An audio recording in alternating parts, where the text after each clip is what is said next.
JM, welcome back to Out of the Main. It's good to have you back. Hey fellas, thanks again for having me. That's Yeah, brilliant. it's Good to be back.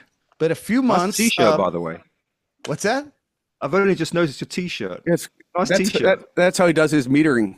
Yeah, Yeah. I'm always in the red, Always in baby. the red. Yeah, I thought you were marveling at John's t-shirt, but that might be the same one he Yes, wore last time. it could be. So yeah, Very there was funny. a last time for listeners who are just getting on this episode and didn't Mhm. listen to or watch the previous one. We did have JM Sutcliffe on, guitar player, vocalist, founding member of the Super Smooth Super DB band, and that was a hoot. And we talked through mostly your catalog, but we did touch a little bit on this technique that listeners to this podcast know John and I have been enamored with since day one. Believe it or not, Jim, we've done an episode on the Rhodes piano, the Yep. halftime shuffle. We interviewed Jerry Hay about horns. We've done just about every element of yacht rock except for this one. Yeah, we even broke down the Doobie Bounce at one point, piece by piece. So we wanted to get in and have a little bit of a technical sort of talk about this thing we call the palm mutes. Tom likes to call them the plucky plucks, but it is an essential part. It's an essential building block of groove-based music from the 70s and 80s, and it's continued to be used, but it kind of came to its fore back then. And we keep talking about it. We say palm mutes, we say plucks, and I think that not all of our audience understands what that means. And even for those that do understand what it means, I think hearing about how a part like this comes to being, because it isn't just simple as saying, okay, let's rip a guitar solo over this. There's a lot of thought and a lot of things that has to go into one of these. So we want to dig into all of that. Yeah. Awesome. So Awesome. JM, and I think you refer to it as the single note rhythm guitar, right? Is that your term of choice? Yeah, I'd call it the single note funk style. So So rather than playing chords, you're Does that just mean you're not allowed to play more than one note at a time? yeah. Well, it's funny you should say that. I Yeah. was thinking about good riffs, that incorporate this, and there are some riffs that sort of they're one note, but then suddenly they're two notes and Yeah. three notes. But in the main, yeah, it's a very small part. It's a very like Yeah, I think Graydon's Morning is sort of the outlier because that is, I think it's two notes or two or three through the whole thing, but I think that's sort of the outlier, not the norm. yeah, I think that's it. I mean, that one it sounded like when I heard it, it sounded like there were two parts at the same time. So you got the high thing. I can't know if you can hear that, Yep. and you've got at the same time, and then Yep. together. I mean, if you play them together, you get a stagger. Yeah. Especially if you've got the palm mute on there. Yes. So I reckon they were recorded separately, and then yeah, so it's two. I reckon it's two parts, but Well, since you're on that real quick, just so people can hear the difference, you were playing it there. Explain and maybe hold up your guitar and show them the bridge where you're putting your hand, what the palm mute does, and then also give us an example of it without. So just so people that don't understand what we mean by this, they can get an idea. okay, yeah. So if I didn't have the palm mute on, it would be. I'm trying to think. Yeah.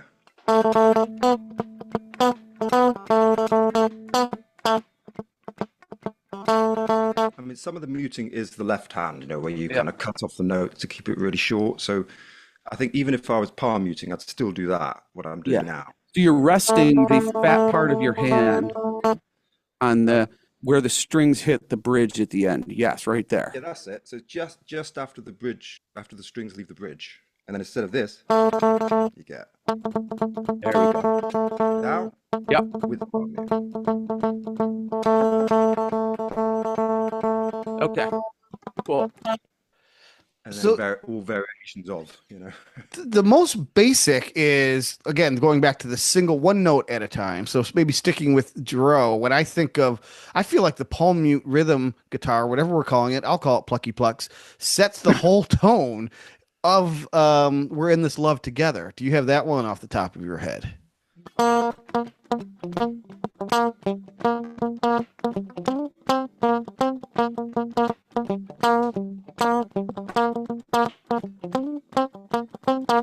That's the kind of the style there. So, yeah, there's a bit of a palm mute on one as well. And we're in the key of B flat major.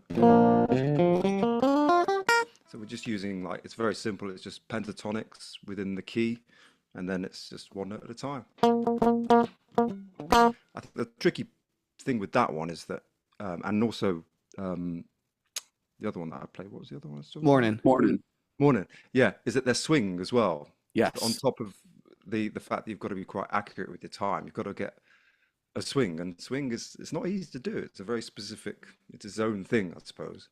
Um, Another one that has swing actually that I put on my list is "Girl Is Mine." Yes. Steve Lukather on that one. Luke. He's got so that one is a good one actually because it kind of has two notes a lot of the time. So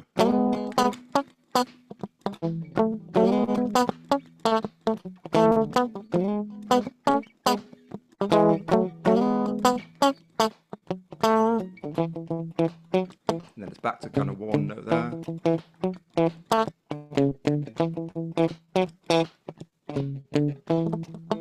Girl is mine. And so on and so on. So Yeah, that's the when we good talked stuff. about these the very first time, I sort of described them as uh, like it plays the role of percussion, like congas, hand percussion, like congas, but tonally, so you get the percussive nature from the snappy of the palm mute, but then you get a little bit of tonality hint from them. So it's kind of like in-tuned percussion in a lot of ways. Yeah, totally, totally. Yeah, I mean, So so much. when you build out a part, are you somebody that is methodical where you'll look at, say, okay, here's the changes, here's these common notes that I can use across this section of chords? Or are you more like, okay, I'm going to loop this section and I'm just going to improvise until I find bits that I like and then build it out of that? Which approach do you take? I would do the second one. So but yeah, I'd just jam over it, and then if something's good, I'll leave it, and then, I'll listen back and I'll think it's not really working. How about, and then another idea will come. Hmm. Hopefully, So I'm you stuck in a rut. incorporate this style of playing into a lot of the Super DB catalog. So at what point as a guitarist did you find yourself discovering and falling in love with the technique, and then I would imagine studying it and then trying to master it? Uh, well, I haven't mastered it. It's a lot easier just to play. Yeah. I think the chords are a bit easier for me personally. But the single note stuff, I just love the sound of it. I can't remember where I first heard it, but when I started breaking down what the guitar parts were doing on all the songs that I love, um, so many of them are just one note stuff, and it just, yeah, I just find it magical the way that that adds so much to a song. Is it something that comes with a lot of practice, though? I mean, I know it's not natural, and you still haven't mastered it, but are you finding yourself spending time trying to master it and working on the technique? Oh yeah, yeah, I'm always doing something to do with the right hand, trying to get some kind of cool rhythms working. Yeah. Definitely, Sounds definitely. like you're plugged directly in right now. Strat, for those that can't see, would do you have a favored sort of signal chain rig that you will use, like a certain amp or a certain compressor or thing you like? Or are you more like what we talked about Lukather when he did that part on Stevie Nicks' Edge of 17? He's just like, man, just plug me straight into the board, put a little compression on it, and roll it. Or is that more you'd like? Are you more in like direct into the board when you're cutting stuff, or do you want to hear? Do you have an amp, something whether it's a simulation or whatever that you prefer? No, I'm more of a straight in the desk, especially with recording. I'll just straight in the desk, compression, bit of top end, because these are quite. My guitar's it's quite a warm and slightly dulled off sound because I didn't want it too metallic. I Hmm. always go for the plastic sound, as I call it, rather Hmm. than metallic. So it's just preference there. But yeah, I'd say. I mean, right now I've got this. I've got a Tascam Porter Studio. Remember those? Nice. And I just boosted the treble on there and Yep. using it kind of as a preamp and then just going straight in my. Which pickup position are you in that? So Second right from the now, just now, I was sort of okay. Yep. First one off of the bridge yes, in yes, between. these two together. So boom. Okay. So it's bridge and middle together, and that gives you glass sound number 1. And then if you go 2 further on, so to position, I don't know if they call it 4 or 5. Yeah, I know. 4 or 2. Oh. This is very glassy.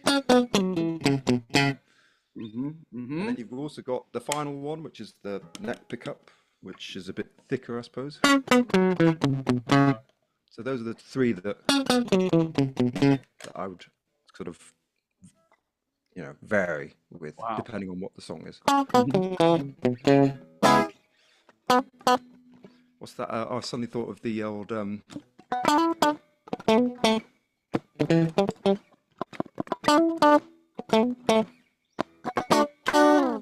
What's that? Lucky Star, Madonna. Oh, Madonna. Yeah, yeah.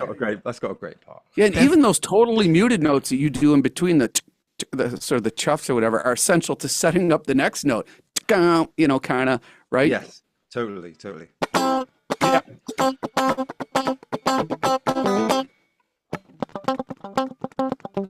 So there, I did the same thing with and without a palm mute, which you can get a totally different feel. You can actually strum the one note as well, like. I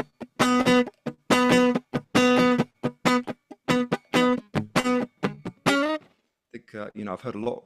Lee Ritenour does that a lot. I think when he. What's that? Was it Yeah. What's it? Real Funk. Yeah, sir. That's very it's like a strummed one note funk, and that again, I think that's a bit easier as well to do. It's nicer. I don't have to concentrate as much. Yeah, finesse is harder. The question I have for both of you from a layperson listener's perspective is, why would a guitar player or a producer ask a guitar player to do the single note when you could do a standard rhythm guitar and also achieve a funkiness, but it's a different kind of funkiness? Why do you think that this sort of found favor in the late 70s?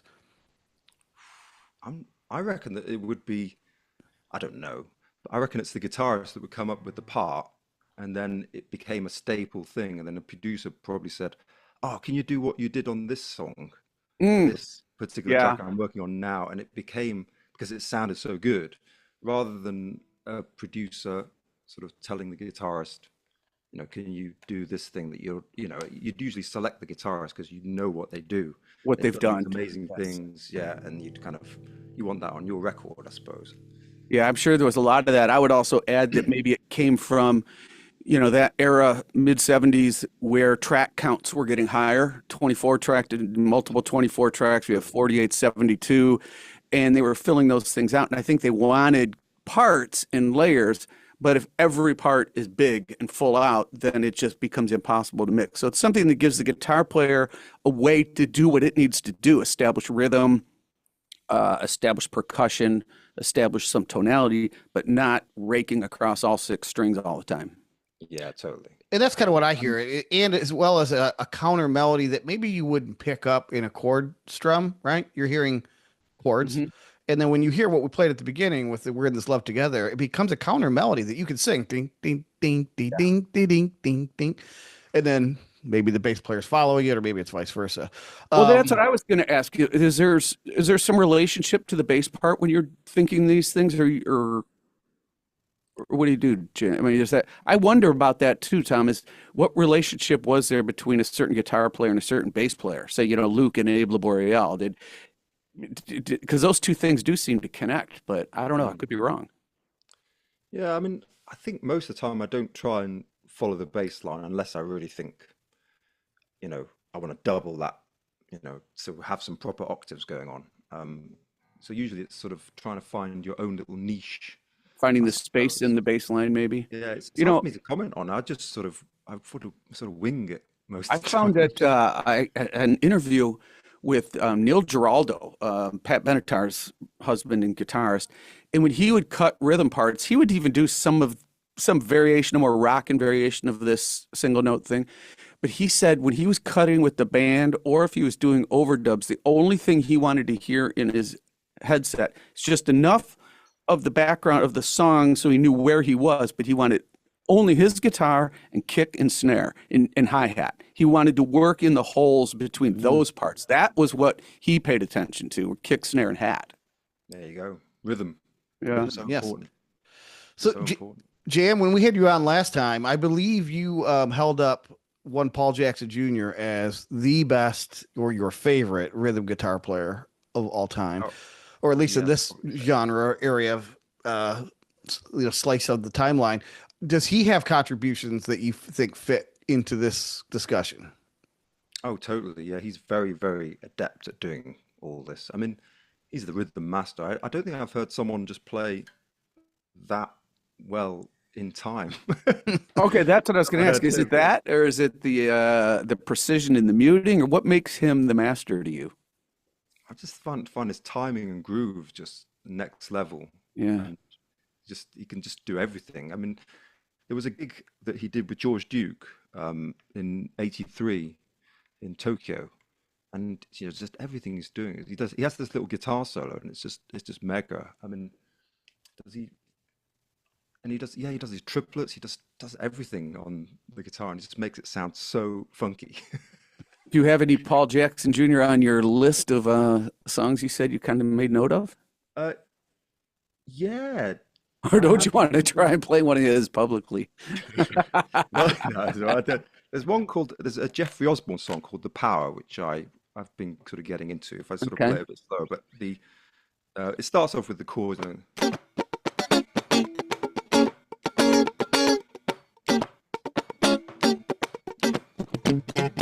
so it's got all that kind of Oh yeah. spunky, funky type stuff. And then the chorus, it kind of goes to a bit of one note and two note,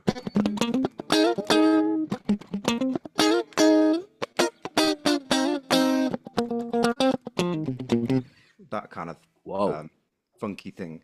And it's just all over the board. And then it's kind of got every trick in the book. It's got the fourths, and then thirds, and then the one note. And it's just like the whole lot is just there, and it's just all across the board. And it blows my mind. Well, let me ask you about another Wow. guy that blows my mind.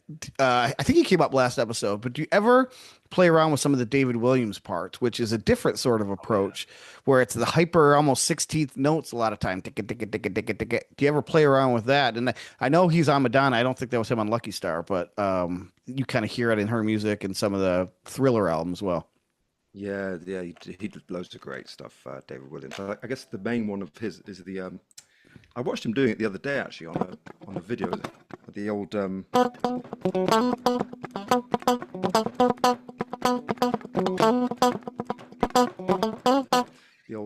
what's it called? Da, da, don't stop till you get enough. Mm. And I realized he wasn't palm muting as much as I thought. I'd assumed it was quite palm muted, but it's kind of quite open in a way, that one there. And also, I don't know if you've heard another part of me, another Michael Jackson. It's kind of got this Mm. that kind of thing I'm Oh playing yeah. with. Um,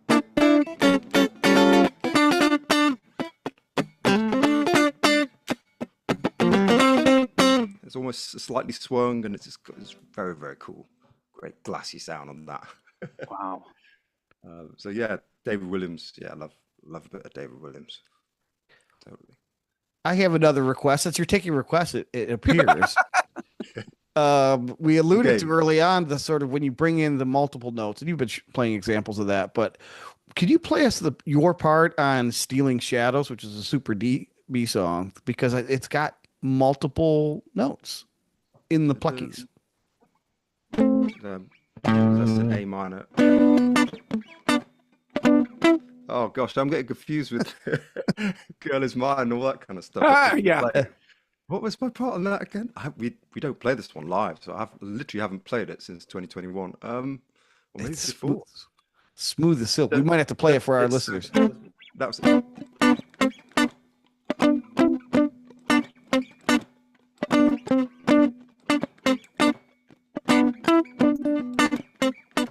And then it goes like,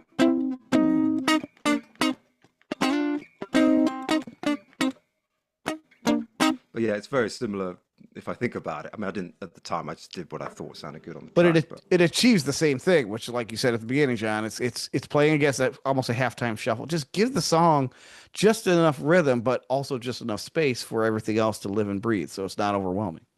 Yeah. You don't want big, massive chords. You know, it's another great one, and there's a nice video of it. I don't know if you know this one, Jim. So it's only a request if you know it. But Lukather's part, Tim Pierce goes through Lukather's part in detail on both Human Nature, but then Keep Forgetting. That's the one, and it's really interesting when the way he breaks that one down. I don't know if you know either of those two. I know them both. Yeah. Okay. I've probably tried to play both in my time. What was the first? Human Nature was the first Yeah. one. That's the Yeah.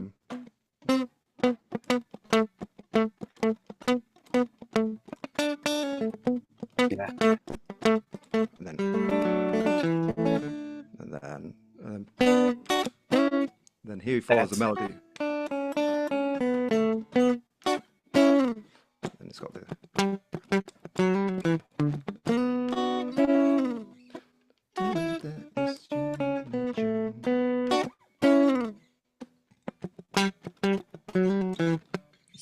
it's quite soft and understated, that one. Yeah, triple tracked I though, love it. famously. Yeah, he triple tracked it? that, and then and then intentionally played variances into three different parts to sort of make it so it didn't feel like, because he could have played the whole thing exactly the same three times in a row, but he intentionally did not.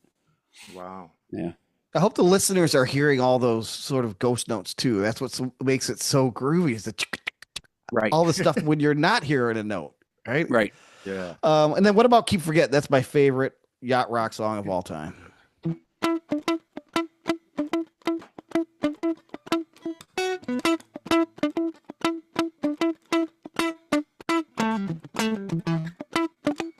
Something like that. It's higher up on the neck than most of them are, it seems. Yeah, I guess so. Yeah, I'm at 9 right now, so ooh. Whittly, whittly. The dusty parts of the neck. For a rhythm player, exactly. Yeah, that's cool. Yeah, you're right. Yeah, it is quite high up. Yeah, if I think about it. Yeah, it's nice. It's a great part. Great Got to part. really hang back, Just What a dream crew too. Jeff Porcaro on drums and Louis Johnson on bass, and Lukather doing that. It's just doesn't get any anyone better. if Toto are involved, I'm game. Yes. As far as And I'm Michael concerned. McDonald on keys too, so not just Yeah, the sure. vocals. Vocals. I'm sure he's on the road. Yeah, man. Man. All right, Jim. Well, what else do you have on your list of things that you wanted to share with our listeners to demonstrate the gorgeousness that is the Plucky Plucks? It needs a more gorgeous name, I think, than We Plucky. did morning. Oh yeah. How about the old Dan Huff? Oh, On My Own. Everyone loves On My Own. yeah, Patti LaBelle. McDonald and Patti LaBelle, exactly. And it's got this really kind of. So this one I would use the one in from the neck. So I'm on the neck here. So one back from the neck. Okay. Get neck and middle. So really, really smooth, glassy, and it's the older. So simple, but. On my own. Once again. It's probably even slower than that. It's so slow. But It's not the number of notes; it's just the right notes, though, man. adds so much. And I think, if I'm not mistaken, that is a case where he's sort of following along with what the bass player's doing, I think. Because the bass will be at C at that point. So it's kind of like a once again. Either F or C or.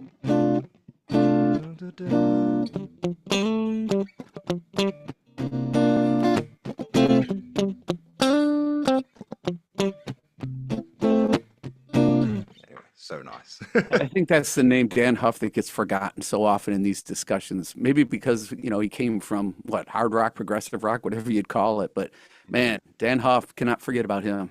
Yeah, totally. He's up there. Cool. We got anything else on your list, or are we gonna let you get back to your own Plucky Plucks?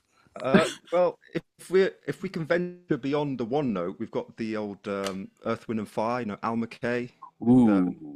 In the Stone. Yep. That was on my list here, and that's two notes a lot of the time, but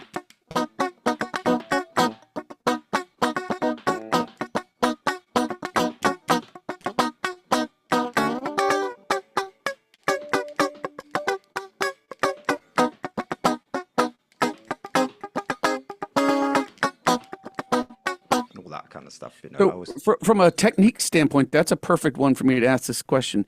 We talk about the palm mute and how it sort of deadens the sound, but those notes are so short that you're doing that by striking the notes and then the fingers on the frets, you're lifting immediately, right? In yes. between each to sort of deaden each one, and then they're back down again for the next note. So up, down, up, down, up, That's down, for all that. it's very bouncy, and you've Wow. hardly got to press the notes. You're kind of in there for a split second, Wow. rather than yeah, absolutely. I can play kind of regular funk in the right hand, and you can deaden everything with the left hand. Yeah, Wow. absolutely, Cool. and that's fun, very fun. Yeah. Very fun. Cause it's so dynamic. It's a dynamic way of playing, isn't it? All feel, right? At that point.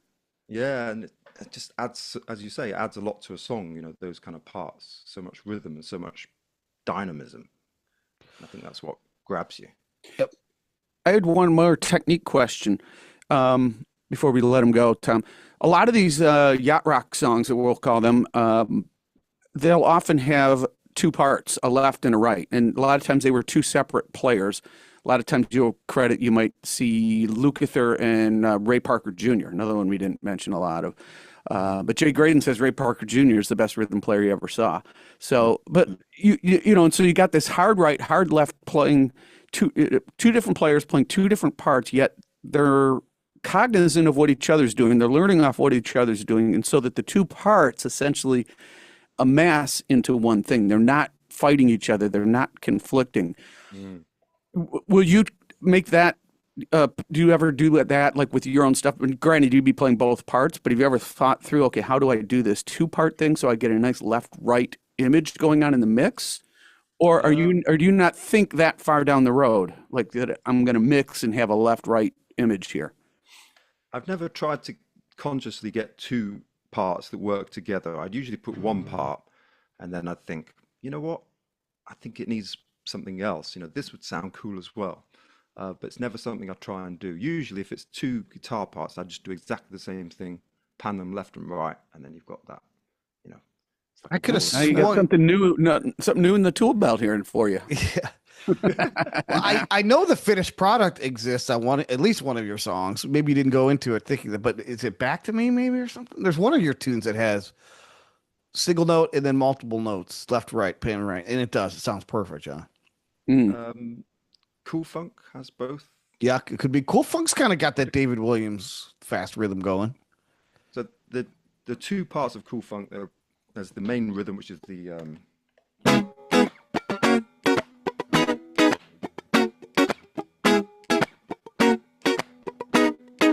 so that's number one, and then the other part on top of that was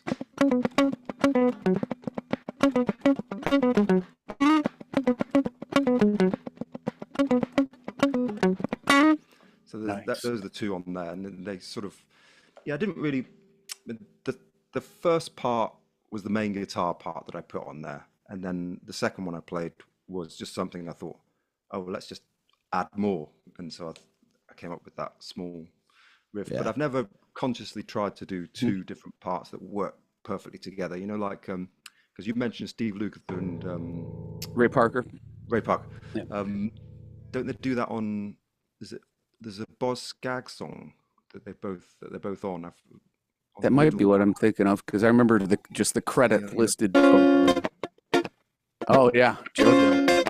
JoJo, that's it. And then so you got someone's doing that, and then someone's going. That's a good example. Yeah. And so I'm trying to play both, but Right. it's that kind of thing. They're both, Yeah. yeah, There you go. Right on. really cool. I love the way they do that. That's a great track.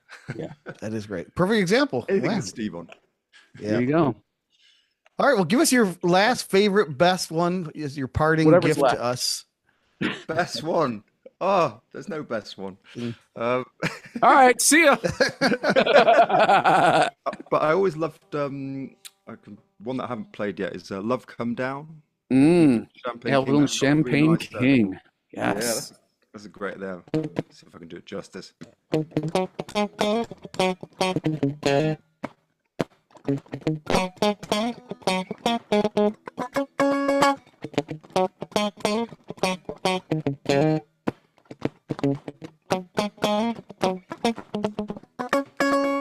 Love Come Down. Great funk track from my era, man. Who was the guitar player on that? I don't even know.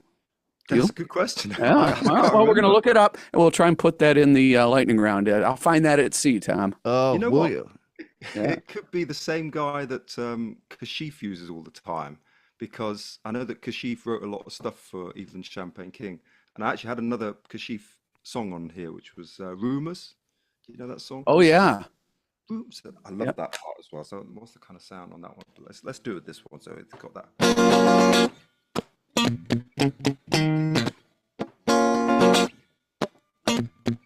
I always thought that was a really Yeah. digging part, and then it's got sorry.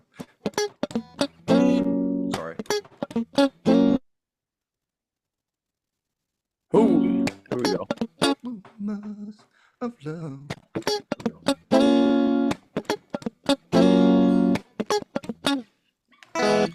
Yeah, it's a Sweet. great part.